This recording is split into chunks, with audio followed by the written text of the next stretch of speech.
नमस्कार विद्यार्थी मित्रांनो, स्मार्ट अभ्यास या यूट्यूब चॅनलवर आपले मनापासून स्वागत आहे।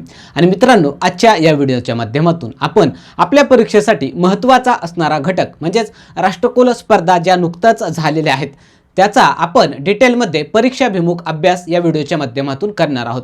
त्यासोबतच मित्रांनो, तुम्हाला या लेक्चरच्या मोफत PDF नोट्स सुद्धा उपलब्ध करून दिल्या जाणार आहेत। चला मग वेळ न घालवता आपण या महत्त्वपूर्ण अशा लेक्चरला सुरुवात करूया। तर मित्रांनो, या ठिकाणी पहिला प्रश्न आपल्याला असणार आहे। तर पहिला प्रश्न काय असेल की बघा, नुकतेच राष्ट्रकुल स्पर्धा 2026 चे आयोजन कोठे करण्यात आले होते। याचे योग्य उत्तर काय असणार आहे? ऑप्शन नंबर 2 ग्लासगो जे ठिकाण आहे मित्रांनो स्कॉटलंड या देशामधला, त्या ठिकाणी नुकतंच या स्पर्धेचं आयोजन हे करण्यात आलेलं होतं। स्कॉटलंड आपल्याला देश लक्षात ठेवायचा आहे। त्या स्कॉटलंड देशामधील या ग्लासगो या ठिकाणी हे स्पर्धा नुकतंच पार पडलेले आहेत। तर हे एक आपल्यासाठी महत्त्वाचं आहे। त्यासोबतच आपल्याला पुढचा प्रश्न या ठिकाणी बघायचा आहे। तर बघा, राष्ट्रकुल स्पर्धा 2026 ची ही जी काही स्पर्धा आहे त्याची कितव्या क्रमांकाची आवृत्ती होती? आवृत्तीवर सुद्धा आपल्याला प्रश्न हे विचारले जात असतात। तर आवृत्ती लक्षात ठेवायची आहे मित्रांनो, 23व्या क्रमांकाची नुकतंच मित्रांनो ही जी आवृत्ती आहे राष्ट्रकुल स्पर्धेची ती पार पडलेली आहे। त्यासोबतच आपल्याला काही इतर महत्त्वाचे मुद्दे सुद्धा लक्षात घेणं गरजेचं आहे। तर ही जी काही स्पर्धा आहे मित्रांनो, अगोदर ही ऑस्ट्रेलिया या देशामध्ये होणार होती, पण त्या ठिकाणी जे काही वाढता खर्च आहे मित्रांनो, ते वाढता खर्च बघता त्या ठिकाणच्या प्रशासनाने ही जी स्पर्धा आहे मित्रांनो त्या ठिकाणी घेण्यास नकार दिला किंवा त्या ठिकाणाहून त्यांनी ती माघार घेतलेला आहे। त्यानंतर मित्रांनो ही जी काही स्पर्धा आहे ती स्कॉटलंड या देशामध्ये पार पडलेली आहे। तर हे आपल्याला लक्षात ठेवायचं आहे की नेमकं कोणत्या देशामध्ये अगोदर आयोजन करण्यात येणार होतं आणि आता नंतर कोणत्या ठिकाणी ते आयोजित करण्यात आलेली स्पर्धा आहे, आपल्याला विचारलं जाऊ शकतं। हे लक्षात ठेवायचं आहे। त्यासोबतच आपल्याला अजून काही प्रश्न याविषयी बघायचे आहेत। तर बघा, राष्ट्रकुल स्पर्धा 2026 च्या उद्घाटन सोहळ्यासाठी भारताची ध्वजवाहक कोण होती मित्रांनो? त्याचे योग्य उत्तर काय असणार आहे बरं? तर उत्तर असणार आहे मित्रांनो ऑप्शन नंबर 4 अर्थातच मीराबाई चानू आणि लवलीना जी बोर्गोहेन हे जे दोन खेळाडू आहेत मित्रांनो भारताचे, ते या उद्घाटन सोहळ्यामध्ये भारताचे ध्वजवाहक म्हणून त्या ठिकाणी उपस्थित होते। तर आपल्याला लक्षात ठेवायचं आहे मुख्य ध्वजवाहक मित्रांनो कोण विचारलं तर मुख्य ध्वजवाहक होती मित्रांनो मीराबाई चानू, हे आपल्याला नाव लक्षात ठेवायचं आहे। आणि आपल्याला ही जी लवलीना बोर्गोहेन आहे मित्रांनो त्याचं सुद्धा लक्षात ठेवायचं आहे, बॅटन बिअरर होती मित्रांनो, ही होती बॅटन बिअरर, हे सुद्धा आपल्याला लक्षात ठेवायचं आहे। कसा जरी प्रश्न विचारला तरी आपल्याला ते यायला पाहिजे, हे लक्षात ठेवायचं आहे। त्यासोबतच आपल्याला अजून एक मुद्दा लक्षात ठेवायचा आहे या ठिकाणी मित्रांनो। तर ही जी काही स्पर्धा आहे मित्रांनो, या स्पर्धेचं जे काही काय म्हणू शकतो आपण कालावधी होता, ते कालावधी मित्रांनो आपल्याला जर विचारला तर लक्षात घ्यायचं आहे, ते होता मित्रांनो 23 जुलै ते 2 ऑगस्ट, हे आपण लक्षात ठेवायचं आहे। 23 जुलै तर 2 ऑगस्ट दरम्यान ही स्पर्धा पार पडलेली आहे। कुठं? ग्लासगो स्कॉटलंड या ठिकाणी आपण नुकतंच हे बघितलेलं आहे। त्यासोबतच एकूण मित्रांनो किती देशांनी यामध्ये सहभाग घेतलेला होता? एकूण सहभागी देश आपल्याला लक्षात ठेवायचे आहेत। तर एकूण सहभागी देश होते मित्रांनो या ठिकाणी 74 आणि एकूण मुख्य खेळ किती होते मित्रांनो? मुख्य खेळ आपल्याला विचारलं जाऊ शकतो किंवा मुख्य क्रीडा प्रकार किती होते, तर ते होते मित्रांनो 10।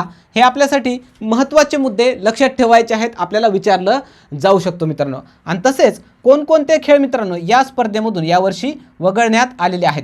वगळण्यात आलेले खेळ मित्रांनो हे सुद्धा आपल्याला लक्षात ठेवायचं आहे, हे खूप महत्त्वाचा पॉईंट आहे मित्रांनो। मग हे वगळण्यात आलेले खेळ कोणकोणते आहेत तर लक्षात ठेवायचं आहे मित्रांनो, क्रिकेट असणार आहे, या खेळाला वगळण्यात आलेला आहे। त्यानंतर टेबल टेनिस असणार आहे, तसेच कुस्ती असणार आहे, त्यानंतर मित्रांनो नेमबाजी असणार आहे। असे जे काही महत्त्वाचे भारतीय खेळ आहेत मित्रांनो त्या ठिकाणी त्या स्पर्धेमधून वगळण्यात आलेले असल्यामुळेच यावर्षीच्या ही जी काही स्पर्धा झालेली आहे राष्ट्रकुलाची त्यामध्ये अत्यंत कमी आपल्याला पदक हे जिंकता आलेले आहेत। तर त्या दृष्टीने हे मुद्दा आपल्याला या ठिकाणी लक्षात ठेवणं गरजेचं आहे। त्यानंतर आपल्याला पुढचा प्रश्न बघायचा आहे। तर बघा, राष्ट्रकुल स्पर्धा 2026 समारोप समारंभामध्ये भारताचे ध्वजवाहक कोण होते मित्रांनो? तर आपण नुकतंच बघितलं उद्घाटन जे काही समारंभ झालेला आहे त्यामध्ये 2 व्यक्ती त्या ठिकाणी उपस्थित होते, 2 खेळाडू उपस्थित होते। आणि हे जे काही समारोप समारंभ आहे मित्रांनो हे सुद्धा लक्षात ठेवणं गरजेचं आहे की समारोप समारंभामध्ये भारताची ध्वजवाहक कोण होती? तर नाव लक्षात ठेवायचं आहे, जॅस्मिन लॅम्बोरिया मित्रांनो, ही एक भारताची बॉक्सर आहे। ती मित्रांनो ही समारोप समारंभामध्ये भारताची फ्लॅग बिअरर किंवा त्याला आपण ध्वजवाहक म्हणतो ती होती मित्रांनो, हे लक्षात ठेवायचं आहे. त्यानंतर आपल्याला पुढचा प्रश्न या ठिकाणी बघायचा आहे. तर बघा, राष्ट्रकुल स्पर्धा 2026 मध्ये खालीलपैकी कोणत्या खेळाचा समावेश नव्हता? आत्ताच आपण बघितलेलं मित्रांनो. तर बघा या ठिकाणी नेमबाजी असेल, त्यानंतर कुस्ती असणार आहे, दोन्ही खेळ यामध्ये समाविष्ट नव्हते मित्रांनो. त्यासोबतच आपण आत्ता बघितल्याप्रमाणे क्रिकेटसुद्धा यामधून यावर्षी वगळण्यात आलेलं आहे. क्रिकेट नव्हता, त्यासोबतच टेबल टेनिससुद्धा नव्हता मित्रांनो, हे सुद्धा लक्षात ठेवायचं आहे. ही अत्यंत महत्त्वाचे पॉईंट आहेत मित्रांनो. कोणकोणते खेळ यामध्ये समाविष्ट नव्हते 100% आपल्याला प्रश्न यावर येणार म्हणजे येणार. त्यासोबतच हॉकीसुद्धा यामध्ये नव्हता मित्रांनो. तर हे काही महत्त्वाचे खेळ आहेत मित्रांनो, ज्यांचा संबंध आपल्या भारताशी असल्यामुळे आपल्याला 100% यावर प्रश्न हा विचारण्यात येऊ शकतो, लक्षात ठेवायचं आहे. म्हणून या ठिकाणी तुम्हाला IMP करतो हे लक्षात ठेवायचं आहे. त्यानंतर आपल्याला या ठिकाणी पुढचा प्रश्न बघायचा आहे. तर बघा मित्रांनो, 2030च्या राष्ट्रकुल स्पर्धा कोठे होणार आहेत? हा सुद्धा एक IMP असा प्रश्न आहे मित्रांनो. ते पुढे मी का IMP असणार आहे ते सांगणार आहे. तर बघा याचं उत्तर काय असेल अगोदर लक्षात ठेवायचं आहे. ऑप्शन नंबर 2 अहमदाबाद या ठिकाणी मित्रांनो 2030च्या राष्ट्रकुल स्पर्धा जी आहे ते आता होणार आहेत. ते नुकतंच त्याचं डिक्लेअर करण्यात आलेलं आहे. तर महत्त्वाचं का मित्रांनो, कारण भारतामध्ये ही पुढची स्पर्धा जी आहे 2030ची होणार असल्यामुळे आपल्यासाठी महत्त्वाचा मुद्दा आहे मित्रांनो. तर अहमदाबाद कुठं आहे? गुजरात राज्यामध्ये आहे मित्रांनो. अहमदाबाद या ठिकाणी ही राष्ट्रकुलाची स्पर्धा या ठिकाणी होणार आहे. तर आपल्याला काही याविषयी महत्त्वाचे मुद्दे सुद्धा लक्षात ठेवायचे आहेत. तर बघा, या अगोदर भारतामध्ये पहिल्यांदा राष्ट्रकुल जी स्पर्धा आहे फर्स्ट टाइम कधी झालेली आहे मित्रांनो, तर ती दिल्लीमध्ये झाली होती मित्रांनो. कधी झाली होती? 2010 साली ही स्पर्धा आपल्या भारतामध्ये आयोजित करण्यात आलेली होती मित्रांनो. आणि त्या दरम्यान ही स्पर्धा देशभरामध्ये जगभरामध्ये गाजली होती, कारण मित्रांनो मोठ्या प्रमाणामध्ये यामध्ये भ्रष्टाचार हा झालेला होता आणि खूप बदनामी आपल्या देशाची त्यावेळेस झालेली होती. हे मुद्दा आपण याविषयी लक्षात ठेवायचा आहे. आणि त्यासोबतच आता सेकंड टाइम मित्रांनो दुसऱ्यांदा भारतामध्ये आयोजित केलं जात आहे. तर कुठे आयोजित केलं जात आहे? तर अहमदाबाद हे आपल्याला शहराचं नाव लक्षात ठेवायचं आहे. अहमदाबाद गुजरात या ठिकाणी मित्रांनो दुसऱ्यांदा ही स्पर्धा आपल्या भारतामध्ये आयोजित केली जात आहे. हे दोन मुद्दे अतिशय महत्त्वाचे आहेत मित्रांनो. येणाऱ्या काळामध्ये आपल्याला 100% यावर प्रश्न हा विचारताना दिसून येणार आहे. त्यानंतर मित्रांनो आपल्याला पुढचा प्रश्न बघायचा आहे. तर बघा, राष्ट्रकुल स्पर्धा 2026 मध्ये भारताने एकूण किती पदक या ठिकाणी जिंकलेले आहेत? एकूण किती पदक या ठिकाणी जिंकलेले आहेत मित्रांनो? तर लक्षात ठेवायचं आहे 39 पदक भारतानं या स्पर्धेमध्ये जिंकलेले आहेत. त्यासोबतच आपल्याला लक्षात ठेवायचं आहे की आपण गोल्ड किती जिंकलेले आहेत हे विचारलं जाऊ शकतं. त्यानंतर सिल्वर विचारलं जाऊ शकतं की आपण रौप्य पदक किती जिंकलेले आहेत, आणि कांस्य पदक अर्थात ब्रॉन्झ मेडल भारताने किती जिंकलेले आहेत हे आपल्याला माहिती असणं गरजेचं आहे. तर यामध्ये बघा, भारताने 13 सुवर्ण पदक जिंकलेले आहेत, 17 रौप्य पदक अर्थात सिल्वर मेडल जिंकलेले आहेत आणि 9 ब्रॉन्झ मेडल अर्थातच त्याला आपण कांस्य पदक म्हणतो ते भारताने असे एकूण 39 पदक या स्पर्धेमध्ये जिंकलेले आहेत. हे आकडा विसरायचं नाही. या संपूर्ण आकड्यावर आपल्याला येणाऱ्या काळामध्ये प्रश्न येताना दिसून येणार आहेत. हे आपल्यासाठी महत्त्वाचं आहे मित्रांनो, लक्षात ठेवायचं आहे. त्यानंतर आपल्याला पुढचा प्रश्न या ठिकाणी बघायचा आहे. तर बघा, राष्ट्रकुल स्पर्धा 2026 मध्ये भारताचा पदक तालिकेमध्ये कितवा क्रमांक आहे मित्रांनो? हे सुद्धा महत्त्वाचा, कारण पदक तालिकेमध्ये कोणता देश कितव्या क्रमांकावर राहिलेला आहे हे आपल्याला प्रश्न विचारण्यात आलेले आहेत आणि पुढे सुद्धा आपल्याला विचारले जाऊ शकतात. तर बघा, भारताचा क्रमांक मित्रांनो या पदक तालिकेमध्ये 4था राहिलेला आहे मित्रांनो. तर हे आपण लक्षात ठेवायचं आहे. त्यासोबतच मग कोणकोणते देश टॉपचे आहेत ते आपल्याला लक्षात ठेवणं गरजेचं आहे. पहिल्या क्रमांकावर मित्रांनो ऑस्ट्रेलिया देश आहे. पहिल्या क्रमांकावर कोणता देश आहे? ऑस्ट्रेलिया असणार आहे. त्यानंतर दुसऱ्या क्रमांकावर इंग्लंड हा देश असणार आहे मित्रांनो. त्यानंतर तिसरा क्रमांक पटकावलेला आहे मित्रांनो कॅनडा या देशाने. आणि चौथा क्रमांक मित्रांनो आपला भारताने त्या ठिकाणी पटकावलेला आहे. आणि 5वा क्रमांक जर बघितला तर ज्या ठिकाणी आयोजन होत आहे त्या स्कॉटलंड या देशाने 5वा क्रमांक या पदक तालिकेमध्ये पटकावलेला आहे. ही पदक तालिका क्रमांक आपल्यासाठी महत्त्वाचा आहे. 100% येणाऱ्या परीक्षेमध्ये आपल्याला पदक तालिकेवर सुद्धा प्रश्न येताना दिसून येणार आहे, म्हणून लक्षात ठेवायचं आहे मित्रांनो. त्यानंतर आपल्याला पुढचा प्रश्न या ठिकाणी बघायचा आहे. तर बघा, 2026 राष्ट्रकुल स्पर्धेमध्ये पदक तालिकेमध्ये प्रथम क्रमांकावर कोणता देश राहिलेला आहे? नुकतंच आपण बघितलं की ऑस्ट्रेलिया हा देश मित्रांनो पहिला क्रमांक त्याने पटकावलेला आहे मित्रांनो. तर आपल्यासाठी महत्त्वाचं काय आहे, पहिल्या क्रमांकावर ऑस्ट्रेलिया नक्कीच आहे, पण याने एकूण किती पदक हे जिंकलेले आहेत हे पदक आपल्याला माहिती असणं गरजेचं आहे. तर एकूण त्याने 171 पदकं मित्रांनो तब्बल त्या ठिकाणी जिंकलेले आहेत. हे आकडा विसरायचं नाही, ते लक्षात ठेवायचं आहे. त्यासोबतच दुसऱ्या क्रमांकावर कोण राहिलेला आहे, तर इंग्लंड राहिलेला आहे मित्रांनो. याने जर आपण बघितलं तर किती पदक जिंकलेले आहेत, आपल्याला जर परीक्षेमध्ये विचारलं तर आपल्याला माहिती असणं गरजेचं आहे की किती पदक हे या देशाने जिंकलेले आहेत. तर या ठिकाणी बघा 110 पदक या इंग्लंड देशाने जिंकलेले आहेत मित्रांनो. हे दोन कमीत कमी आपल्याला माहिती असणं गरजेचं आहे. त्यासोबतच आपल्याला या ठिकाणी पुढचा प्रश्न बघायचा आहे. तर बघा, 2026 राष्ट्रकुल स्पर्धेमध्ये भारताने किती सुवर्ण पदक या ठिकाणी जिंकलेले आहेत? तर किती सुवर्ण पदक जिंकलेले आहेत मित्रांनो भारताने? तर ऑप्शन नंबर 4 एकूण 13 सुवर्ण पदक भारताने जिंकलेले आहेत मित्रांनो. हे सुवर्ण पदक किती जिंकले किंवा रौप्य पदक किती जिंकले किंवा ब्रॉन्झ पदक किती जिंकलेले आहेत भारताने, असं सुद्धा प्रश्न जर आपल्याला आला तर आपल्याला ते सुद्धा माहिती असणं गरजेचं आहे, ते लक्षात ठेवायचं आहे. कमीत कमी आपल्या भारताविषयी जे आकडेवारी आहे ते आपण विसरायची नाही. आणि मित्रांनो, पुढचा प्रश्न बघण्या अगोदर व्हिडिओ जर तुम्हाला आवडला असेल तर नक्की व्हिडिओला लाईक करा, हा व्हिडिओ जास्तीत जास्त विद्यार्थी मित्रांपर्यंत शेअर करा आणि तसेच अशाच प्रकारचं तुम्हाला जर कॉन्टेंट हवं असेल तर नक्की मित्रांनो कॉमेंटमध्ये सांगा की हा व्हिडिओ तुम्हाला कसा वाटला. आणि हे जे काही लेक्चर आहे मित्रांनो याच्या PDF नोट्स तुम्हाला हव्या असतील तर या PDF नोट्ससाठी मित्रांनो आपलं जे टेलिग्राम चॅनल आहे मित्रांनो, तर त्या टेलिग्राम चॅनलवर जायचं आहे. त्याचं नाव आहे स्मार्ट अभ्यास 555. स्मार्ट अभ्यास 555 मित्रांनो, असं जर तुम्ही टेलिग्रामवर टाकलं तर तुम्हाला त्या ठिकाणी मोफत PDF याची मिळणार आहे मित्रांनो, जी तुमच्या रिव्हिजनसाठी महत्त्वाची ठरणार आहे. त्या ठिकाणी आपण ती टाकलेली आहे, त्या ठिकाणाहून तुम्ही डाउनलोड करून तुमच्याजवळ ठेवू शकता. त्यानंतर आपण पुढचा प्रश्न बघूया. तर राष्ट्रकुल स्पर्धा 2026 मध्ये ऑस्ट्रेलियाने एकूण किती पदक या ठिकाणी जिंकलेले आहेत? आत्ताच बघितलं मित्रांनो, ऑस्ट्रेलियाने सर्वाधिक मित्रांनो या ठिकाणी पदक या ठिकाणी जिंकलेले आहेत. मग किती पदक हे जिंकलेले आहेत? तर 171 पदक मित्रांनो ऑस्ट्रेलिया या देशाने या स्पर्धेमध्ये जिंकत पहिला क्रमांक पटकावलेला आहे. बऱ्याचशा गोष्टी आता या ठिकाणी रिपीट झालेल्या आहेत मित्रांनो, तुम्हाला त्या आता तोंडपाठ झाल्या पाहिजेत. नक्कीच तुम्हाला येणाऱ्या परीक्षेमध्ये त्याचा फायदा होणार आहे. त्यानंतर आपल्याला पुढचा प्रश्न बघायचा आहे की वेट लिफ्टिंगमध्ये सलग 3 राष्ट्रकुल स्पर्धेमध्ये सुवर्ण पदक जिंकणारे पहिले भारतीय खेळाडू कोण असणार आहे मित्रांनो? सलग 3 स्पर्धेमध्ये सुवर्ण पदक जिंकणारे, हे अतिशय महत्त्वाचा असा टॉपिक आहे मित्रांनो. IMP करून या प्रश्नाला ठेवायचा आहे, प्रश्न येऊ शकतो. त्याचे योग्य उत्तर काय असेल बरं? ऑप्शन नंबर 2 असणार आहे मित्रांनो मीराबाई चानू मित्रांनो. हे जे काही वेट लिफ्टर आहे तिनं नुकतंच या राष्ट्रकुलामध्ये गोल्ड मेडल जिंकलेलं आहे. आणि या अगोदर सुद्धा मित्रांनो 2018 असेल, 2022 असेल आणि आता 2026ला तिन्ही वेळेस मित्रांनो गोल्ड मेडल भारताला वेट लिफ्टिंगमध्ये अर्थात भारोत्तोलन ज्याला आपण म्हणतो त्यामध्ये या मीराबाई चानूने जिंकून दिलेला आहे. आणि अशी करणारी ती भारताची मित्रांनो पहिली खेळाडू ठरलेली आहे. हे आपल्याला विसरायचं नाही, लक्षात ठेवायचं आहे.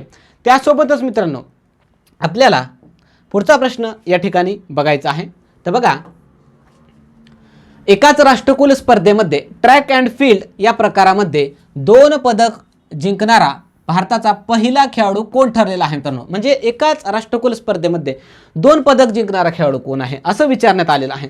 त्याचं उत्तर काय असणार आहे? ऑप्शन नंबर 2 गुलवीर सिंग असं त्याचं नाव आहे मित्रांनो, ज्याने या स्पर्धेमध्ये 2 पदक जिंकलेले आहेत. मग 2 पदक कोणकोणते असणार आहेत मित्रांनो? तर एक जिंकलेला आहे रौप्य पदक आणि एक जिंकलेला आहे या ठिकाणी कांस्य पदक. तर लक्षात ठेवायचं आहे मित्रांनो, ट्रॅक अँड फील्ड जे काही प्रकार आहे त्यामध्ये एक 10,000 मीटर जी काही स्पर्धा आहे मित्रांनो पुरुषांची, त्यामध्ये त्याला रौप्य पदक त्याने पटकावलेलं आहे. आणि 5,000 मीटरची जी काही ट्रॅक अँड फील्ड पुरुषांची स्पर्धा आहे त्यामध्ये कांस्य पदक जिंकलेलं आहे आणि अशा प्रकारे या व्यक्तीने किंवा खेळाडूने 2 पदक या राष्ट्रकुलामध्ये पटकावल्यामुळे असा करणारा तो भारताचा पहिला भारतीय खेळाडू ठरलेला आहे। हा सुद्धा महत्त्वाचा मुद्दा आपल्याला लक्षात ठेवायचा आहे। त्यानंतर आपल्याला पुढचा प्रश्न बघणं गरजेचं आहे। तर बघा, जुडोमध्ये कोणत्या खेळाडूने राष्ट्रकुलाच्या आत्तापर्यंतच्या इतिहासातील हा शब्द खूप महत्त्वाचा आहे मित्रांनो, कारण भारताला आत्तापर्यंत या खेळामध्ये एकही सुवर्णपदक जिंकता आलेलं नव्हतं मित्रांनो, आणि ते आता जिंकून तशा प्रकारचं विक्रम या ठिकाणी कोणी केलेलं आहे। तर याचं योग्य उत्तर काय असणार आहे मित्रांनो, लक्षात ठेवायचं आहे। 2 नावं असणार आहेत, अस्मिता डे आणि दुसरं एक नाव असणार आहे हर्ष सिंग। तर यांनी काय केलं मित्रांनो, हे 2 नावं महत्त्वाची काय आहेत, कारण यांनी जुडो जो खेळ आहे त्या जुडो खेळामध्ये मित्रांनो दोघांनी या ठिकाणी गोल्ड मेडल भारताला जिंकून दिलेला आहे मित्रांनो। तर या जुडोमध्ये गोल्ड मेडल जिंकणारी भारताची पहिली महिला जर विचारली तर ते अस्मिता डे आहे मित्रांनो, आणि पुरुष विचारलं भारताचा पहिला तर हर्ष सिंग आहे। हे दोन्ही नावं आपल्यासाठी महत्त्वाचे आहेत। 100% यावर सुद्धा प्रश्न विचारण्याचे चान्सेस जास्त आहेत। त्यानंतर आपल्याला पुढचा प्रश्न या ठिकाणी बघायचा आहे। तर बघा, राष्ट्रकुल 2026 स्पर्धेमध्ये महाराष्ट्रातील कोणत्या खेळाडूने सुवर्ण पदक या ठिकाणी जिंकलेला आहे? हा सुद्धा महत्त्वाचा प्रश्न स्टार करून ठेवायचा आहे मित्रांनो, कारण महाराष्ट्राचा खेळाडू एखादा जर अशा आंतरराष्ट्रीय लेवलच्या स्पर्धेमध्ये जर पदक जिंकून येत असेल तर हमखास त्यावर परीक्षेमध्ये प्रश्न विचारताना आपल्याला दिसून आलेला आहे। तर बघा, याचं उत्तर काय असणार आहे मित्रांनो, सुवर्ण पदक कोणी जिंकलेलं आहे? ऑप्शन नंबर 2 दिलीप महादू गावित जो आहे त्या खेळाडूने मित्रांनो नुकतंच भारताला यामध्ये सुवर्ण पदक जिंकून दिलेलं आहे। तर सुवर्ण पदक याने कशामध्ये जिंकून दिलेलं आहे तर लक्षात ठेवायचं आहे मित्रांनो, हे पॅरा ॲथलीट आहे मित्रांनो, पॅरा ॲथलीट आहे, याने नुकतंच भारताला सुवर्ण पदक जिंकून दिलेलं आहे मित्रांनो। आणि त्याने काय केलेलं आहे की नुकतंच मित्रांनो 10.71 सेकंदामध्ये हे जे काही स्पर्धा आहे ती पूर्ण करत त्याने या राष्ट्रकुलामध्ये विक्रम प्रस्थापित केलेला आहे मित्रांनो। हे सुद्धा आपल्यासाठी महत्त्वाचा मुद्दा आहे। त्याने जो विक्रम केलेला आहे या आपल्याला वेळ आपल्याला विचारले जाऊ शकते, लक्षात ठेवायचे आहे। आणि अजून एक नाव आहे मित्रांनो सर्वेश कुशारे, याच्याविषयी सुद्धा लक्षात ठेवा। याने सुद्धा मित्रांनो हा सुद्धा महाराष्ट्राचाच आहे, त्याने भारताला रौप्य पदक या स्पर्धेमध्ये जिंकून दिलेला आहे मित्रांनो। कशामध्ये? खेळाचा प्रकार असणार आहे उंच उडी मित्रांनो, हे सुद्धा लक्षात ठेवा। खेळाचा प्रकार सुद्धा आपल्याला विचारला जाऊ शकतो आणि याच्याविषयी विक्रम म्हणजे असा मित्रांनो की उंच उडी खेळामध्ये आत्तापर्यंत राष्ट्रकुलामध्ये रौप्य पदक जिंकून देणारा हा भारताचा पहिला खेळाडू या ठिकाणी ठरलेला आहे। त्याचं नाव काय आहे मित्रांनो, लक्षात ठेवायचं आहे, सर्वेश कुशारे। हे दोन्ही महत्त्वाचे मुद्दे आहेत, दोघांनी विक्रम या ठिकाणी केलेले आहेत आणि ते महाराष्ट्रातले असल्यामुळे आपल्याला प्रश्न येण्याची शक्यता आहे। त्यानंतर आपल्याला पुढचा प्रश्न बघायचा आहे। तर बघा, सर्वेश कुशारे याने कोणत्या क्रीडा प्रकारामध्ये आत्ताच बघितलं मित्रांनो आपण भारताला रौप्य पदक या ठिकाणी जिंकून दिलेलं आहे? तर योग्य उत्तर काय असणार आहे? आत्ताच बघितल्याप्रमाणे उंच उडीमध्ये त्याने हे रौप्य पदक भारताला जिंकून दिलेलं आहे मित्रांनो। त्यानंतर त्या अगोदर आपण पुढचा प्रश्न बघण्या अगोदर तुम्ही हा जो काही सर्वेश कुशारे आहे मित्रांनो महाराष्ट्रातील कोणत्या जिल्ह्याचा आहे ते आपण कमेंटमध्ये सांगायचं आहे। बघूया किती विद्यार्थ्यांना माहीत आहे सर्वेश कुशारे हा कुठला रहिवासी आहे। त्यानंतर आपल्याला पुढचा प्रश्न बघायचा आहे। तर बघा, राष्ट्रकुल स्पर्धेचे आयोजन दर किती वर्षांनी केले जाते? त्याचं योग्य उत्तर काय असेल बरं? ऑप्शन नंबर 4 दर 4 वर्षाला मित्रांनो हे जे काही राष्ट्रकुल स्पर्धा आहे त्या राष्ट्रकुल स्पर्धेचं आयोजन हे केलं जात असतं मित्रांनो, आणि दर 4 वर्षाला एकदा होते मित्रांनो, म्हणून ही स्पर्धा अतिशय महत्त्वाची असते। आता यावर्षी झालेली आहे, म्हणजेच आगामी येणाऱ्या यावर्षीच्या परीक्षांमध्ये या राष्ट्रकुलावर हमखास प्रश्न येताना आपल्याला दिसून येणार आहे, हे आपण लक्षात ठेवायचं आहे। त्यासोबतच आपल्याला लक्षात ठेवायचं आहे ही जी काही स्पर्धा आहे मित्रांनो ती पहिल्यांदा कुठे झाली होती, पहिल्यांदा कुठे झाली होती असं जरी विचारलं तर लक्षात ठेवायचं आहे मित्रांनो कुठे झाली होती तर हॅमिल्टन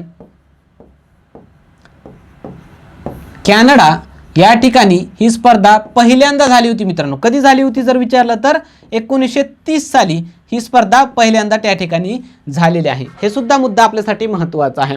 त्यानंतर आपल्याला पुढचा प्रश्न या ठिकाणी बघायचा आहे। तर बघा, पहिली राष्ट्रकुल स्पर्धा आत्ताच बघितल्याप्रमाणे कुठे झाली होती? हॅमिल्टन मित्रांनो। हॅमिल्टन कुठं आहे?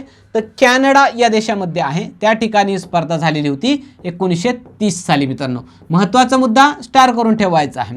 त्यानंतर आपल्याला पुढचा प्रश्न बघायचा आहे। तर बघा, पहिल्यांदा भारतात राष्ट्रकुल स्पर्धा जी आहे त्याचं आयोजन कधी करण्यात आलेलं होतं? आत्ताच आपण बघितल्याप्रमाणे याचं योग्य उत्तर काय असणार आहे?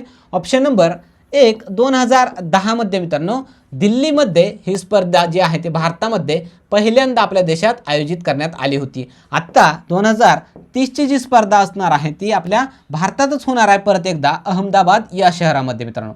हे आपण लक्षात ठेवायचं आहे आणि याचं आयोजन दुसऱ्यांदा आपल्या भारतामध्ये होत आहे मित्रांनो, म्हणून हे स्पर्धा आपल्यासाठी महत्त्वाची आहे। त्यानंतर आपल्याला पुढचा प्रश्न बघायचा आहे। तर 2030 मध्ये राष्ट्रकुलाला किती वर्ष पूर्ण होत आहेत? त्याचं योग्य उत्तर काय असणार आहे बरं? ऑप्शन नंबर 2 100 वर्ष या राष्ट्रकुलाला मित्रांनो 2030ला होणार आहेत। किती वर्ष होणार आहेत राष्ट्रकुलाला? 100 वर्ष पूर्ण होणार आहेत मित्रांनो। अतिशय महत्त्वाचा आणि हे जे काही त्याचं 100वे वर्ष पूर्ण होणार आहे त्याच वर्षी मित्रांनो आपल्या देशामध्ये स्पर्धा पार पडत असल्यामुळे आपल्याला यावर प्रश्न येऊ शकतो। हे वर्ष सुद्धा आपण लक्षात ठेवायचं आहे। तर हे होते मित्रांनो काही महत्त्वाचे असे प्रश्न या राष्ट्रकुला संदर्भामधले जे आपल्या परीक्षेमध्ये विचारले जाऊ शकतात। तुम्हाला व्हिडिओ कसा वाटला ते कमेंटमध्ये नक्की सांगायचं आहे। अजून कोणत्या टॉपिकवर तुम्हाला व्हिडिओ हवे आहेत ते नक्की सांगा। तुमच्यासाठी ते आपण बनवण्याचा प्रयत्न या ठिकाणी करणार आहोत। चला मग थांबूया या ठिकाणी, पुन्हा भेटूया एका नवीन व्हिडिओसह। तोपर्यंत धन्यवाद।